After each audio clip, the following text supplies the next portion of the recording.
Bueno, pues bienvenidos a una sesión más de nuestro laberinto. Ya estamos abriendo año, ya 2025. Yo a punto de entrar al tercer piso, ese es chisme que les comentaré ya más adelante, si ya el mes que viene es mi cumpleaños. Y ya entro a los TAS, entonces pues ya entro ya se me acabaron los 20. Entonces ahorita ya pues vamos a ver qué va saliendo en este preludio. Hoy nos convoca una película, una comedia gringa, porque ahora la dinámica de este ciclo va a ser en parejas donde uno propone una película y el otro un texto filosófico. En este caso, Néstor y Héctor se pusieron de acuerdo para traer a nuestro filósofo pesimista por excelencia del siglo XIX alemán, a Arthur Schopenhauer, quien les comentaba de un meme que nos decía que una vez acabado el maratón Guadalupe Reyes ya podemos volver a nuestras asquerosas vidas normales, porque la voluntad así lo dicta, dice Schopenhauer, ¿no? Entonces vamos a ver una película sobre la erística, la aplicación práctica de la erística o el arte de llevar siempre la razón, manual de uso de los políticos y de otros aquellos que quieren envolvernos y convencernos de cosas aunque no sean ciertas. Entonces vamos a ver a dónde llegamos con esta película que me parece Héctor la propuso, ¿verdad? Si no, ahí me corrigen. Y pues ya van llevando Néstor y Héctor esta dinámica. Hoy toca comentar la película y dentro de 15 días, que sería el 25 de enero, si mal no me equivoco, comentaríamos la parte del texto que nos propone. Adelante, por favor. Sí, gracias, Joaquín. Bueno, pues en esta dinámica de duplas tenemos un texto y una película que van relacionadas, bueno, no están relacionadas, no están hechas para relacionarse, pero que nosotros las relacionamos, las conjuntamos para platicar este tema. Yo no escogí el texto. De hecho, la elección de nuestros textos y películas fue un tanto eh, azarosa, pero yo creo que la elección, o apresurada, la elección fue un poco apresurada. Pero la selección me parece apropiada. Yo escogí la película y Héctor es el que más se inclinó por este texto en particular. Nos habíamos eh, decidido por este autor y concretamente yo quería otro, bueno, yo propuse otros textos, pero al final pues, escogimos uno y uno. Él, como estábamos de acuerdo en el mismo autor, que era Schopenhauer, pues él escogió el texto de Schopenhauer y yo escogí la película que nos convoca ahora, que es Gracias por fumar. Entonces, como es una dupla, yo pienso que sería buena idea que platiquemos ambos más o menos lo que pensamos de esta película. Si quieren, como yo escogí esta película, si quieren, yo me encargo del apartado técnico de la película y Héctor un poco del texto en la segunda parte, aunque ambos vamos a comentar de esta película lo que nos pareció para que se provoque el laberinto, ¿no? Entonces, ya dicho eso, pues la película por la que estamos ahora es Gracias por fumar. Thank You for Smoking en inglés. Una película del 2005 de Jason Reitman, es estadounidense, y está basada en la novela homónima de Christopher Buckley, o Buckley, como se pronuncie, del año de 1994. Una cosa que se puede decir de esta adaptación es que se conserva al menos la trama del intento de asesinato con los parches de nicotina y más bien la sinopsis es más conspiranoica sobre el tema de los lobbies, el lobby de las grandes empresas de las tabacaleras, ¿no? ¿De qué trata esta película? Esta película nos habla de un tal lobbyist, o como es el término, por así decirlo, un retor, no sé, Un alguien que se cabildero. dedica a la persuasión, ajá, sí, un cabildero, como dice la traducción en la película que vimos.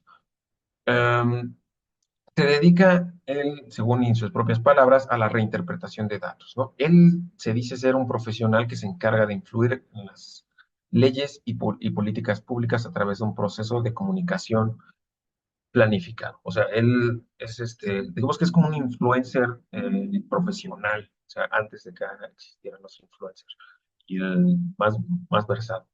No, un cabildeo podría quedar mejor. Bueno, él que es este personaje que es interpretado por Aaron Eckhart es el vicepresidente de la Academia de Estudios del Tabaco, una entidad que tiene como objetivo buscar las relaciones entre el consumo de cigarrillos y cualquier posible mal para sus consumidores. Em, la película nos muestra, pues, las maneras, las estrategias y las tretas retóricas que usa este personaje para convencer, para persuadir acerca del tema del tabaco, pero favorecer a la industria tabacalera. Em, como bien nos dice el texto de Schopenhauer, que es el que está relacionado, que se llama la dialéctica erística, el arte de tener razón, pues son estratagemas sobre convencer al oponente, no ganar ni demostrar una verdad objetiva, sino cómo vencer al enemigo en la discusión. Y esta película es un buen ejemplo sobre no solo eh, como clientes o como vulgo somos fácilmente influenciables, sino también lo poco versados que estamos en el combate argumentativo, ¿no? Las estrategias que se usan en esta película, algunas pueden identificar en el texto, otras son un poco más de la cultura norteamericana, que es extremadamente sensacionalista. Y, y bueno, al final la película nos trata de ver cómo los métodos de persuasión influyen a favor de nuestra dependencia, bueno, no sé o nuestra debilidad al, no sé si a la mercadotecnia, pero sí a ser influenciados con los discursos sensacionalistas. Este vicepresidente, Naylor, este cabildero, se enfrenta por un lado, a un gobernador, a un senador, que es de un estado fabricante de quesos, bueno, productor de quesos, em, que quiere poner una etiqueta en las cajetillas de cigarros como veneno.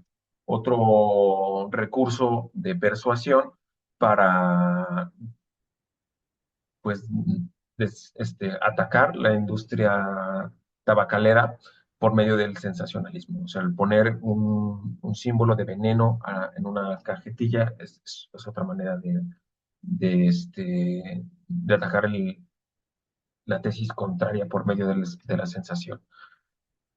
Él al final es atacado no solo por una reportera que se infiltra personalmente con él, sino también por un grupo de extremistas que irónicamente, bueno, lo quieren matar de una forma irónica, mm, am,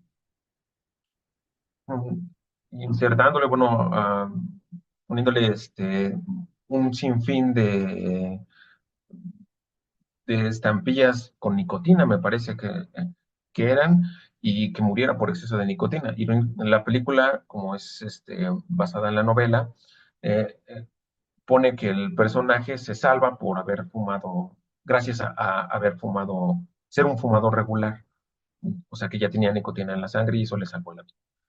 Em, También ahí está la presencia de un grupo bueno,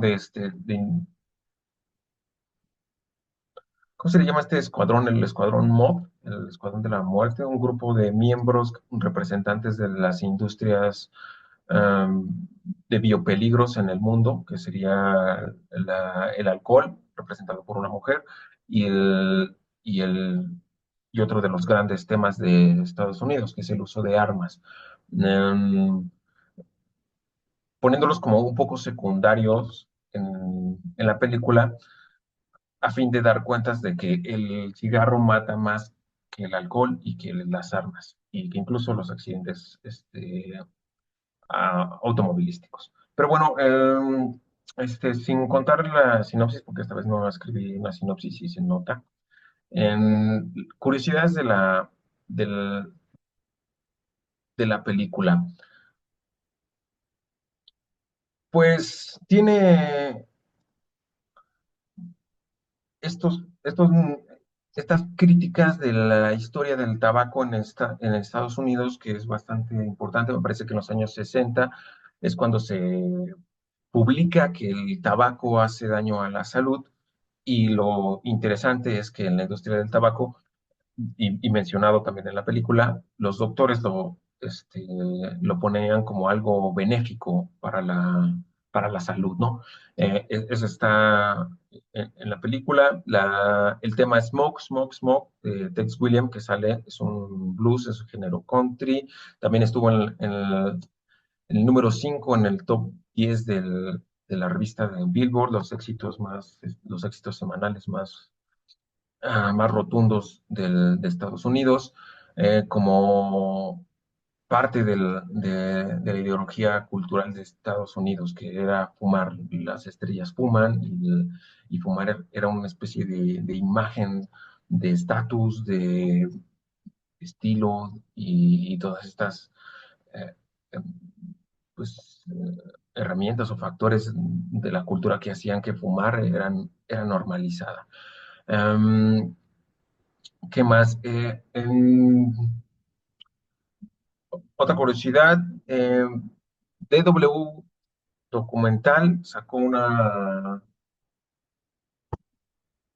un, pues una de sus publicaciones documentales, en donde se vuelve a demostrar que aún al 2025, la industria del tabaco sigue matando más todavía que los accidentes automovilísticos. El documental está enfocado en Suiza, pero las estrategias que llevan a cabo las grandes tabacaleras, según el documental, son bastante parecidas, quiere decir, son bastante actuales a los de la película, con los nuevos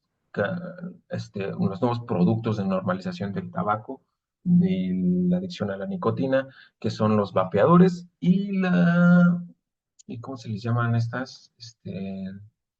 Mm, los quemadores de cigarro, que según ya no los fumas, solo los calientes y tiene un aroma a cigarro, pero no, se supone que no genera humo, y en realidad sí genera humo, y sí hay adicción a la nicotina. Me pareció una curiosidad que se podría relacionar y comentar, y ya, nada más al respecto.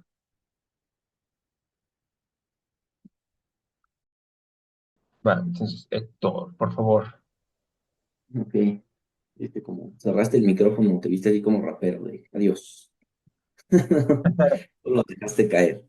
Este, Sorry. es medio caótico realmente, creo que la selección, como dicen esto, pero creo que estuvo muy, muy bien su selección de la película, porque yo tenía realmente un desconocimiento hasta del texto. Le dije, ¿sabes qué? Ve esta película, si tú crees que embona, vamos con esta, y si no, vamos con tu selección. Entonces, creo que hizo muy bien Néstor al seleccionar ahí, tomar las riendas y decir, ¿sabes qué? Esta creo que queda mejor o que compagina mejor con el texto. De ahí este desenlace que me pareció muy bueno, la verdad. La película igual, la acabo de terminar de ver. Me encantó esta parte donde la periodista le llama Yuppie Mefistófeles a este personaje. Dije, qué buena frase, Yuppie Mefistófeles, ¿no? El personaje de cabildero me recordó un poquito, también había un cabildero, si no me recuerdo donde había escuchado esta palabra, era en House of Cards, que si no mal recuerdo era creo que del alcohol, una cuestión así, Y el error que veía el personaje principal, Frank, era que decía que perseguía el dinero, ¿no? En lugar del poder, y no el poder que conllevara posteriormente al dinero, ¿no? La película está muy bien, creo que toca partes del texto que no sé en cierto punto si profundizar o nada más tocar por encima. Yo creo que voy a optar por tocar por encima para no agotar el texto, antes de que nos toque el texto, ¿no? Eh, Me parece de lo crucial o que yo encontraba constantemente y conforme leo el texto y conforme avanzaba en la película, había una pregunta que en específico me cabía en la cabeza y que hasta pensé en preguntarle personalmente a Omar, que era esta cuestión de los cafés filosóficos, cómo nadie había tocado el hecho de que podía caer en la dialéctica erística un café filosófico. O sea, es cómo es posible evitar que caiga en este círculo vicioso de la erística, una discusión, porque realmente yo conforme avanzo en el libro digo, estas cosas las hago yo sin saber exactamente que era una estratagema de Schopenhauer, son vicios de dialogar que yo he encontrado y que he visto también practicar, ¿no? Como de maximizar, ¿no? Y de contraer la tuya, ¿no? Tu postura, maximizas en el punto de que vas lo más lejos posible, ¿no? De aumentar eh, lo que está argumentando el otro sujeto y minimizas hasta un punto en el cual tú puedes defenderlo. Y se ve en la película, ¿no? Esta cuestión que toca a él sobre, le dice cuál es el mejor sabor de helado, ¿no? A su hijo. Y dice, la vainilla, tú podrías probar que la vainilla es el favorito, ¿no? De todos. Entonces, si el mío no es, estoy probando que el chocolate lo es, ¿no? Y dice, es que a mí no me has convencido. Me pareció fabulosa esa pregunta, porque dice, a mí no me has convencido. Y dice, no, pero a las demás personas sí. O sea, juega con este hecho de la verdad aprobada por las personas, y es algo que Schopenhauer también está tocando constantemente, ¿no? Si es aprobado por los demás, entonces es la verdad, ¿no? O sea, en alguna forma él es consciente o él sabe que no persigue la verdad, ¿no? Pero también es consciente de que no existe una verdad. Entonces es muy buena la película en cuanto a tocar estos puntos. Constantemente a mí es esta pregunta, ¿no? O sea, ¿qué evitaría que alguien que haya leído quizás este libro no entrara en un círculo vicioso con alguien más, ¿no? O sea, de estar aplicando estratagemas a lo loco hasta ver a quién se agota, ¿no? Principalmente era una de mis preguntas, ¿no? ¿Cómo evitar el caer esto? Y si se evita de alguna forma, ¿cómo se llama? Perseguir la verdad o evitar construir en esto, en la erística, ¿qué finalidad tiene aparte de consolidarte como ganador en una discusión, ¿no? O sea, ¿realmente contribuir en algo o nada más es proclamarte vencedor dentro de una discusión? Adelante, adelante, Joaquín. Gracias, Héctor. Mira, ahorita tanto Néstor como tú tocaron temas relevantes en esta parte de la persuasión, ¿no? Hablarte de convencer, aunque no tengas la verdad contigo. Hay una frase en este comentario ya para en el ánimo de la discusión que rescata Schopenhauer, que es una frase en latín, que yo la traduje como la verdad está en el pozo o la verdad está en lo profundo. ¿Qué quiere decir esto? En un ánimo de discutir por encontrar la verdad, dice Schopenhauer, en la vida práctica la gente no quiere buscar la verdad. La gente quiere imponerse sobre otras y hay un supuesto, que ese ya si quieren lo discutimos o no, del cual parte Schopenhauer, que es que tenemos una maldad inherente en todos los seres humanos producto de la voluntad, que también es parte de su sistema filosófico.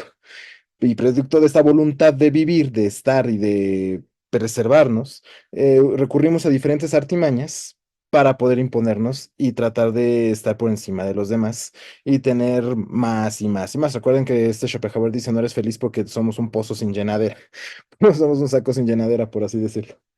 Y en este detalle hay un punto que yo rescato que tiene que ver sobre la forma en que nosotros los seres humanos tratamos de buscar no la verdad. Cuando Néstor vimos la película terminamos de ver la película esta, la del caracol de Adam Elliot, me acuerdo que una vez tú me decías algo que me resonó cuando vi la película, que tú me comentabas que la gente no quiere buscar la verdad, la gente quiere sobrevivir.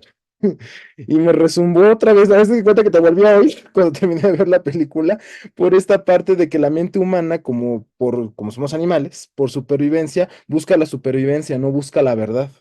Y al buscar la supervivencia, te tragas cualquier cuento que te den con tal de seguir subsistiendo según tú. Y eso pues me resonó en esa parte a la hora de convencer, cuando le dice el niño, el hijo del cabildeador de los tabacos en la película, es que me dejaron de tarea porque el gobierno de Estados Unidos es el mejor. ¿Cuántas páginas tienes que decir eso? En 2 páginas, di lo que se te dé tu regalada gana. Ahora sí que tú con cualquier estratagema, cualquier chorito ahí que le pongas, puedes convencer. ¿Por qué? Porque la retórica mundial, como dice, aunque no sea la verdad, es que Estados Unidos es la potencia a emular, la potencia económica, social, política, que todo mundo debe imitar. Y tú puedes ponerle cualquier cosa, desde que tenemos los mejores helados, hasta desde que tenemos los mejores chicles, hasta es más, puedes poner hasta que tenemos las mejores drogas. Y las consecuencias que eso implica, pues no importa, mientras lo digas bonito y convences a los demás, pues no hay bronca, porque aquí dice Schopenhauer, no importa la búsqueda de la verdad, porque la verdad, esa búsqueda es trabajosa, por eso está en el pozo, está en lo profundo. Dice Schopenhauer, aquí lo que importa es que tú te impongas ante los demás y tú puedas tomar decisiones en la medida en que la masa, el popolo, te haga caso. Seneca por ahí es crítico, por eso dice Seneca, rechacemos las multitudes, porque las multitudes son muy fáciles de convencer rapidito, y eso está en el texto que yo les propongo para dentro de otras 2 sesiones, pero bueno, ese es otro tema. Y hay un punto que rescato con lo que decía Sector, de que el café filosófico puede correr el riesgo de la erística. 2 cosas que me resonaron. ¿Te acuerdas cuando una vez comenté a Michel Onfray? Que él decía que los cafés filosóficos es filosofía rosa y por eso habría que evitarlos a toda costa. Ahorita Onfray nos daría un zape aquí a los 4. ¿Por qué? Pues quizás por eso que tú dices, Héctor, de que los cafés filosóficos se pueden prestar en lugar de una búsqueda de la verdad en el pozo, como dice Schopenhauer, en una suerte de discusión que trate de ver quién se impone frente al otro a través de echar labia, de echar estos argumentos en vez de una búsqueda honesta. Y ahí esto me recuerda también a otro texto que leí de Gilles Deleuze y Guattari, porque estaba viendo qué tienen ellos por concepto, por mi tesis. Y por ahí vi que Deleuze dice, por eso el filósofo le rehúye a las discusiones.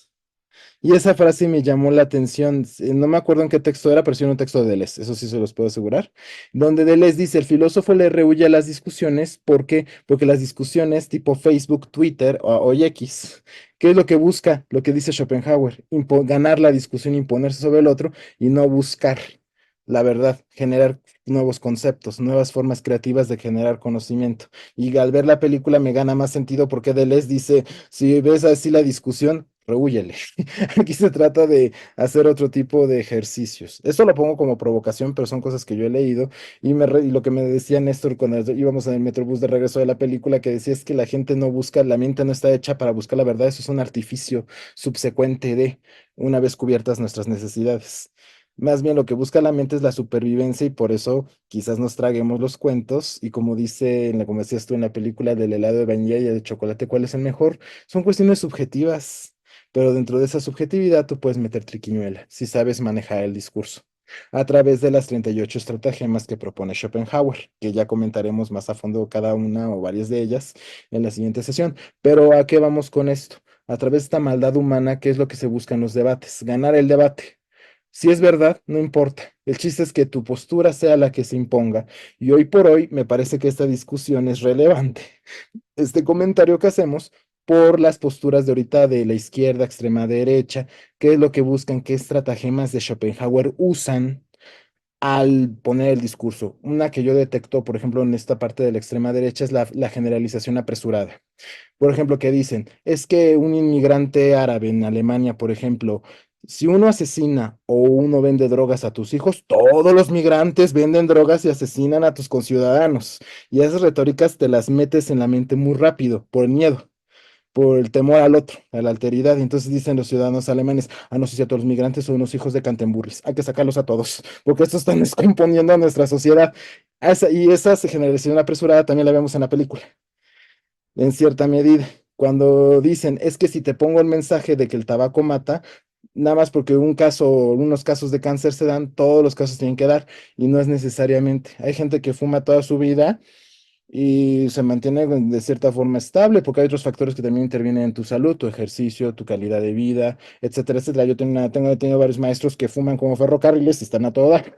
Eso por poner un ejemplo dado, o lo podemos poner a la inversa, de que todo fumador es una persona mala o cosas así, son prejuicios que se pueden alimentar o no discursivamente, y si es realmente efectiva o no la cajetilla. Tú ves el que es fumador, ve la cajetilla de la rata muerta, no le afectan gran cosa, sí. Agarrándose su cigarrillo a todo dar. Pero ¿qué es lo que juega aquí? Si es verdad que el cigarro hace daño o no, pues uno se pondría a discutir, pues hace menos daño que el café. Yo sí soy adicto al café, les he de confesar, que también se te hace vicio, o entre otras cosas. O como las golosinas, los chocolates, yo que soy bien chocolatero, las marcas estas que te dicen exceso de sabor, exceso de azúcar, exceso de calorías. ¿Qué me hace esa retórica en ti?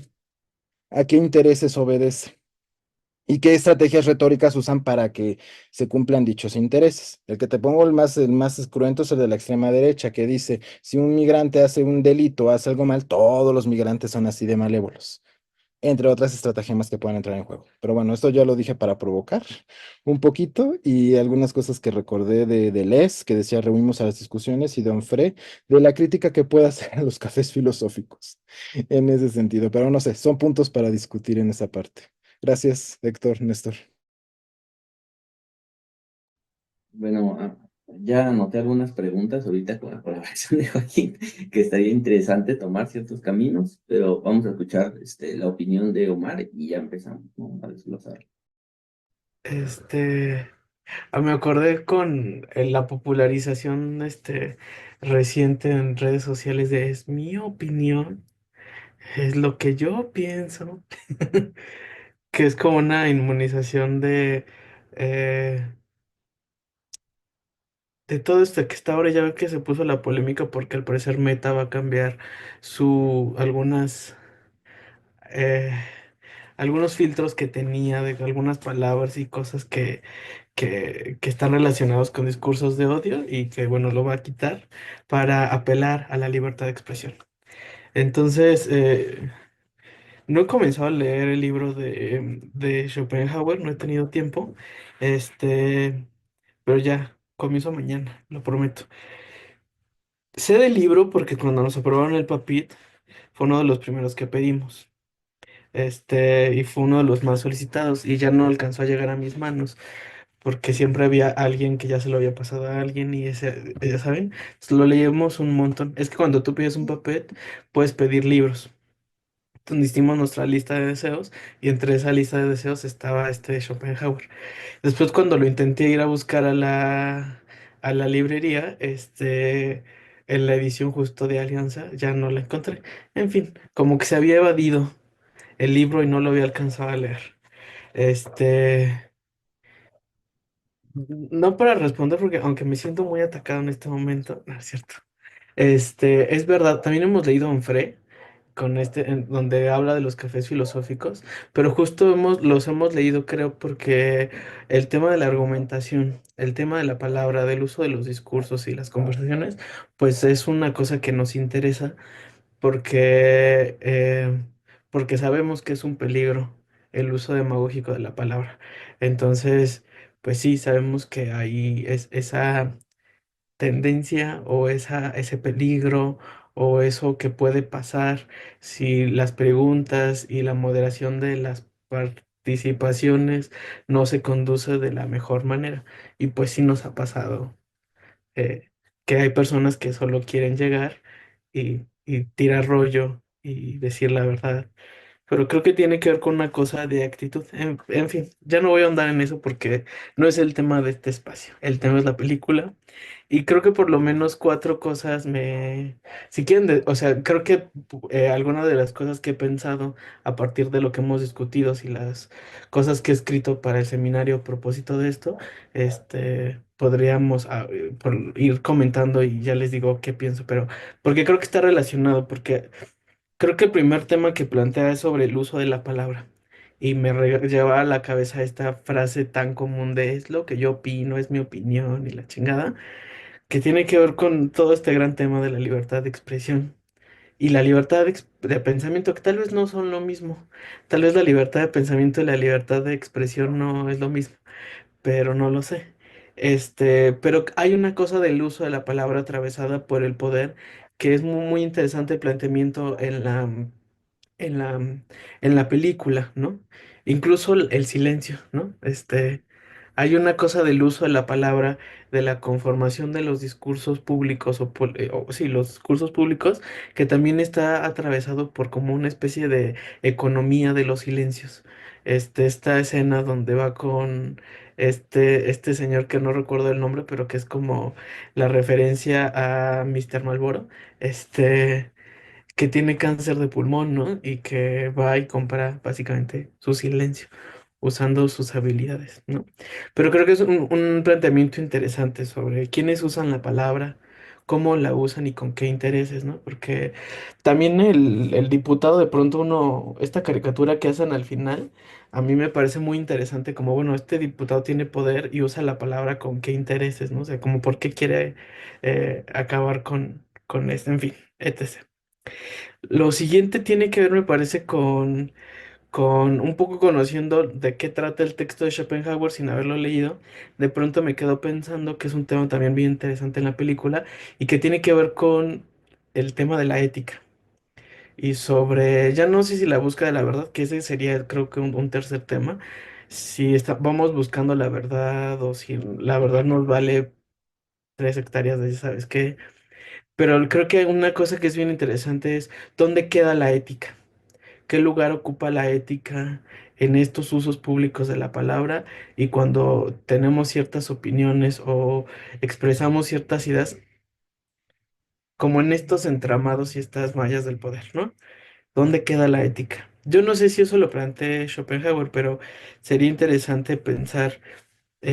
Porque, por ejemplo, en argumentación o en lógica, lo primero que te dicen es como no te preocupes ahora por el contenido, preocúpate por mecanizar las estructuras, ¿no? Entonces uno aprende ahí perfectamente a pensar las estructuras con las que ligamos las ideas, pero a veces muy poco entramos como a la discusión de los contenidos, en fin, la ética.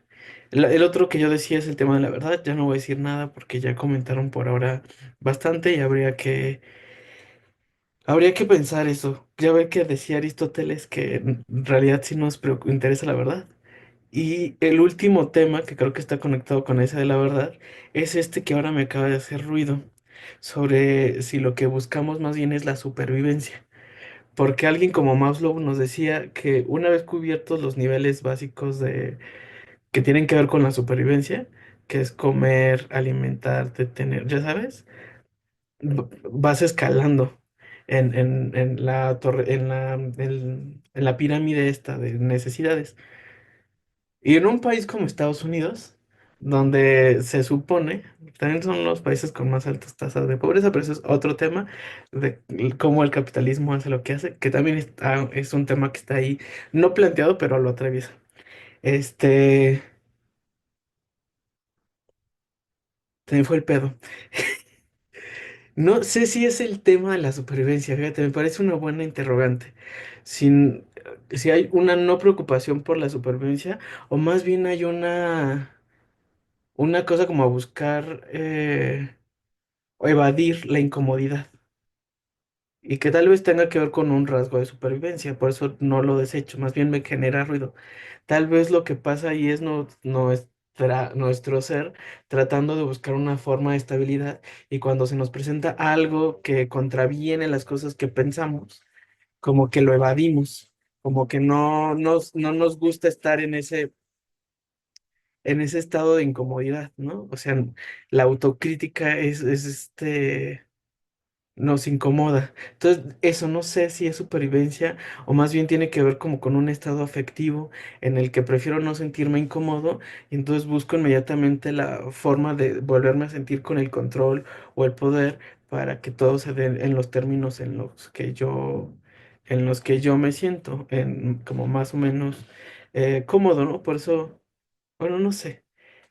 O sea, esa pregunta, eso que plantearon me parece interesante. Este. Si de verdad no vamos buscando la verdad, o más bien lo que buscamos es como una forma de sentirme cómodo. Se los digo porque justo en el café, eso llega a pasar, es muy seguido.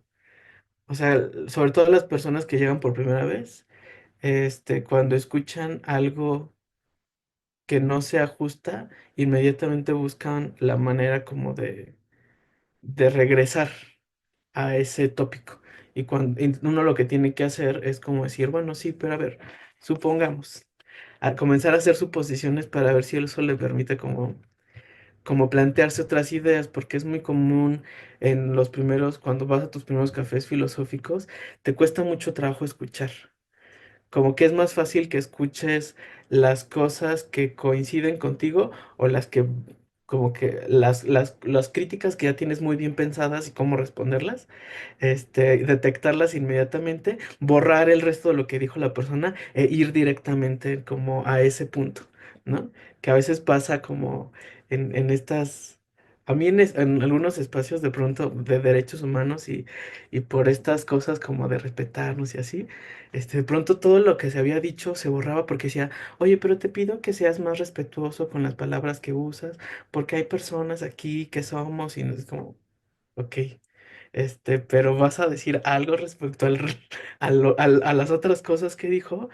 Entonces, no sé, más bien estoy pensando que tal vez tenemos un mecanismo de interpretación, de lectura de la realidad que nos permite como movernos de forma que nos sintamos cómodos y evitar los espacios incómodos nos cuesta trabajo. Este, pero, pero no lo sé, justo no lo sé. Yo intento justo, y ya con esto cierro, como de poner siempre incómodas a mis estudiantes en las primeras clases. Porque como la clase teoría pedagógica y la teoría tienen que ver con conceptos, lo que trato para que comencemos a pensar de otra forma es comenzar a preguntarles cuando usan ciertas palabras. Y digo, como esa palabra es interesante porque tal vez ella no conoce esta tradición, pero vamos a ver. Entonces les comienzo a preguntar sobre las palabras y ellas buscan siempre la respuesta, porque en la escuela se acostumbra que siempre si el maestro te pregunta algo, tú vas a buscar la respuesta y ya. Pero si el maestro te regresa otra pregunta, es como si te estuviera diciendo es que estoy mal. Y entonces las respuestas son variadas, pues, pero siempre como una necesidad como de ir buscando la respuesta correcta eh, y no la posibilidad de pensar como un campo de problemas. Como esta palabra que yo usaba de pronto es más problemática o puede tener más densidad de la que yo había pensado, o de plano no sé lo que significa, pero la he usado y más o menos sé en dónde usarla, pero si me preguntas qué es lo que significa, no sé qué es lo que significa. Este, pero por eso, y ya con eso cierro, ahora sí, por eso el café tenemos un reto muy grande, porque cuando llegamos con preguntas, las preguntas pueden incomodar o no. Y el café tiene que moverse entre un espacio entre que invites a la persona a pensar otras cosas, pero que también tenga una experiencia que le guste, que sea agradable. Y hay personas que están más dispuestas a pensar y otras que no tanto. Pero yo no sé a qué se debe. Bueno, antes de darle la palabra a Joaquín, sí, no era atacarte, realmente creo que era interesante nada más como sacar tu experiencia, ¿no? Porque yo era lo que pensaba constantemente, dije, ¿cómo es que en el diálogo evitas entrar en este juego, ¿no? O sea, y creo que el ejemplo más claro, la experiencia más clara eras tú. Entonces por eso te mencioné, Omar. Aquí hay una cosa que tocas que de hecho también era de lo marcado que tenía para platicar, que era el uso de la palabra, porque él es lo que menciona, si no me recuerdo, al final de la película, ¿no? Michael Jordan juega básquetbol y lo mío es la palabra, ¿no? Entonces, no evito pensar en este texto que a mí me gustó mucho de Luis Villoro sobre la palabra, ¿no? Que dice es que la palabra es la forma en la que nos apropiamos del mundo, ¿no? Dejamos de temerle al trueno porque sabemos que es un trueno, ¿no? Entonces ya no le tememos a eso.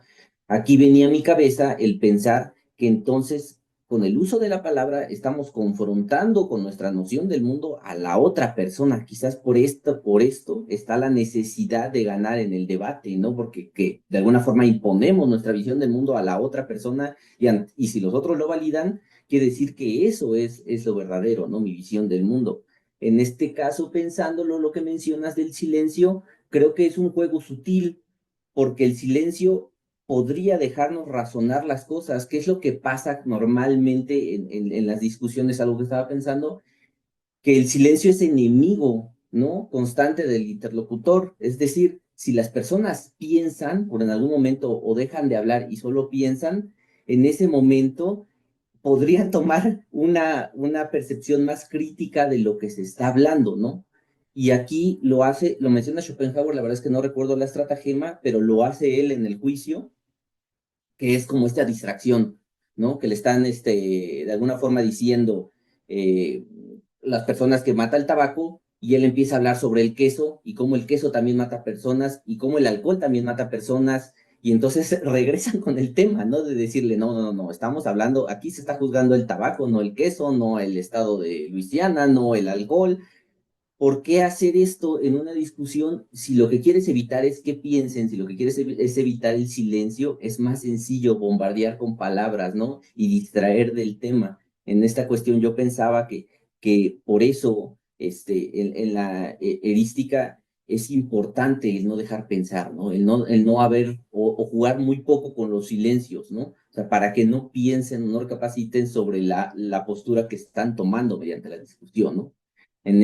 Afín a lo que platicaba Villoro, quizás el silencio tenga esta cuestión más divina, ¿no? Porque es más afín hacia el pensamiento, ¿no? Hacia una unión de mundos, por así decirlo, ¿no? O de ideas, que es que la palabra podría chocar, ¿no?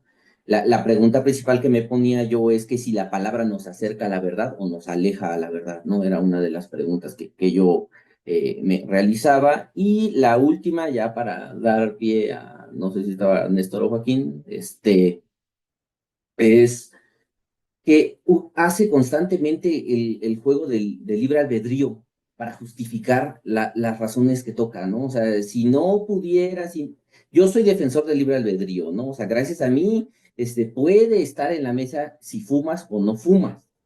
Y eso me parece un argumento maravilloso y difícil de combatir, ¿no? O sea, de alguna forma si le dicen, es que está mal fumar, sí, pero está ahí la opción, tú la puedes tomar o no la puedes tomar, es tu libre albedrío el que te deja hacer esto. No dejes que el gobierno coarte tu libertad y te diga, ¿sabes qué? No puedes fumar porque es malo. O sea, ¿por qué no me dejas a mí la libertad de elegir, ¿no? Ese me pareció un argumento difícil de refutar, ¿no? El hecho de estar constantemente aludiendo a eso, ¿no? A la libertad. Bueno, adelante, creo, Néstor o Iba Joaquín. yo y Adelante. después Néstor. Voy a hacer rápido mi paréntesis para ver si abona también a lo que quería mencionar este Néstor. Dos cosas de Omar. Una, lo que tú mencionabas hace rato es el sesgo de confirmación. Es muy común eso en las redes sociales. Por ejemplo, de que nada más confirmas o te sientes cómodo con lo que está con base en tu postura ideológica, en tus creencias. Y aquello que lo contradiga ya te empieza como a generar resonancias ahí medio raras y empiezas a ponerte a la defensiva, ¿no? Eso por un lado, por eso las redes no fomentan tanto el pensamiento crítico y te he de confesar, yo he tenido dieta de eso últimamente, precisamente porque los algoritmos están diseñados para reforzarte tus creencias y tus prejuicios a través de algo que se llama la cámara de eco. Es decir, si tú eres de postura progresista, te van a salir el algoritmo un montón de cosas que tengan que ver con eso, derechos LGBT, derecho al aborto, etcétera. Pero si eres de postura extrema derecha, te van a salir anuncios de pro vida, promoción del matrimonio tradicional, o sea, hombre y mujer, lo demás son quimeras, malditos transexuales, etcétera, ¿no? Pero el algoritmo que lo que no te permite ver, no te permite ver los matices y generarte esas preguntas incómodas sobre la alteridad, sobre la discusión del otro, sobre la convivencia, sobre lo que es generar una discusión democrática en diferentes circunstancias y las desigualdades sociales, que también ese es otro punto que ver. Otro punto que tú mencionas, Omar, de tus clases de teoría pedagógica, yo lo entiendo perfectamente porque comparto tu mismo ramo, línea de investigación, y más ahorita que iba a empezar a dar la parte de la historia. Uno sí tienes razón, estás acostumbrado, y eso me pasó también en mi primer semestre cuando estaba en filosofía de la educación, que tú estás acostumbrado a que si te preguntan algo tienes que dar una respuesta correcta.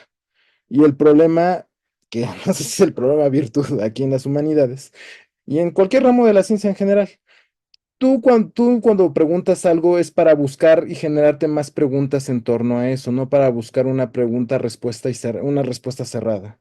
sino de que tú haces una pregunta, te responden algo y tú generas otra pregunta. Es lo que Raimundo Mier, este antropólogo que ya falleció hace un año, decía, es la pregunta por la pregunta. Tienes que preguntarte por el conocimiento mismo, no buscas respuestas cerradas, sino preguntas que te empantanan y que te generen otro tipo de cuestionamientos para hacer una búsqueda hacia la raíz. Según diría Blanchot, que es un filósofo francés, es hacer preguntas que te generen más preguntas e ir a la raíz. Es lo que te decía hace rato de la verdad está en el pozo, ¿no? O sea, ir escarbando, escarbando, y no es ver si yo gano, si no es debate político. López Obrador contra Naya, ¿no? O sea, aquí es otra cosa más profunda, más densa. Pero ¿qué es lo que ocurre en el ámbito económico, en el ámbito político? La verdad te importa tres quesos. Aquí lo que te importa es imponerte frente al otro. ¿Qué es lo que le decía a su hijo? ¿El gobierno de Estados Unidos es el mejor? ¿Quién sabe? Pero tú di que sí, a través de diferentes labias y estratagemas de Schopenhauer. Tú di que sí, la gente lo va a creer mientras la gente la bola, la masa así lo crea. Y tú puedes decir cualquier cosa, pero no te consta que de verdad así sea, porque eso es de cierta forma, una convención que ya hemos ahí medio construido y que también los gringos han contribuido para eso, de decir cuáles son las potencias poderosas y cuáles son las potencias pobres, los países fregados, por así decirlo. Y estas dinámicas de asimetría se pueden cuestionar y se pueden llevar a otros extremos al análisis político y social. Los sociólogos truenan la idea de un Estados Unidos como el mejor gobierno o el politólogo y te pueden dar argumentos que estén en búsqueda de verdad, que te puedan demostrar lo contrario, pero en el argumento retórico, la retórica que busca convencer, no buscar la verdad, que son que son como dos intencionalidades distintas en ese sentido. Y la película lo podemos ver más que patente en esa parte. Y mencionas una relación, ya con eso cierro mi comentario. La relación palabra y verdad que tú mencionas, Héctor, en tu pregunta, que cómo se relaciona la palabra con la verdad. Me recordaste un meme, a propósito, andamos aquí en la memelología, en donde hay tres monitos y sale Wittgenstein en una parte de ese meme, que es este filósofo austriaco que se fue a vivir a Inglaterra y que cultivó la filosofía analítica con Bertrand Russell. ¿Qué es lo que hace este meme? Bueno, sale un monito que está buscando agarrar como una pelota hacia arriba. La pelota dice verdad, o sea, la verdad. Y tú estás buscando filosofía, buscas la verdad, ¿no? Agarrarla. Pero hay un mono que agarra al monito que está buscando la verdad y le dice, épale, vámonos para atrás. Y ese monito es el lenguaje. Ahí lo que intenta, digamos, y depende de las tradiciones, cómo lo busques, según la filosofía analítica, que es la rama sajona, o sea, el Círculo de Viena, Carnap, todos estos monitos, tratan de buscar que sea así, que buscar la forma en que el lenguaje lo uses de tal manera, de manera universal, que te dé con la verdad de manera simétrica, así bonito, que no haya interferencias, sino que tú te permitas con el lenguaje llegar a la verdad y que no te estorbe. Pero ahí va a estar también el debate, porque en los filósofos continentales, la parte de la tradición hermenéutica, ahí estoy hablando de Heidegger, Gadamer y esta bandita, te van a decir, sí, mijo, pero no es tan sencillo, porque también se cruzan los factores históricos y culturales que le van a meter ahí más ruido, más desmadre, a la forma en que el lenguaje se usa para llegar a la realidad, o lo que tú denominas realidad. ¿Por qué? Porque el lenguaje parte de tradiciones. Y el lenguaje, según los hermeneutas, no es un utensilio para llegar a la verdad, es parte de la construcción de eso. Y si eso está cruzado con factores culturales históricos, partiendo del supuesto de Heidegger de que la verdad es la casa del ser, Die Sprache ist die Haus um Sein en alemán, ¿cuál es la cosa? Se vuelve más complicado esta búsqueda y la verdad se entierra más en el pozo en vez de salir de ahí. El analítico británico te va a decir, es que sí debe haber una forma. Carnap se devanó los sesos pensando un idioma universal, casi que puedes comunicarte con esto con los extraterrestres y te van a entender. Estoy partiendo de ese supuesto. Pero se van a dar cuenta, y ahí donde le van a llover las críticas desde el lado continental, que eso está medio canijo, por no decir medio imposible, ¿verdad? Porque también los factores culturales, sociales y políticos te van a jugar en contra. Te van a jugar en contra porque, y esto lo estoy viendo con Coselec, que ahorita que estoy trabajando yo historia conceptual, los conceptos no nada más te registran la realidad, también provocan la realidad. Son indicadores y factores de los cambios sociales. Y en medio de ese enmarañado, ¿cómo lo haces? para establecer ese sistema universal, unívoco. Como que la idea ya tiendes a como que está medio canijo, ¿verdad? Como que ya no está tan fácil llegarle a la verdad. Por eso me resonó mucho tu pregunta, Héctor, en esa parte. Porque hay dos tradiciones en juego que están en pugna y que siempre debaten y se andan desgarrando las vestiduras. No sé, esas son cosas que yo te puedo decir para provocar respecto a la relación verdad-lenguaje, que no es fácil. No, no es fácil.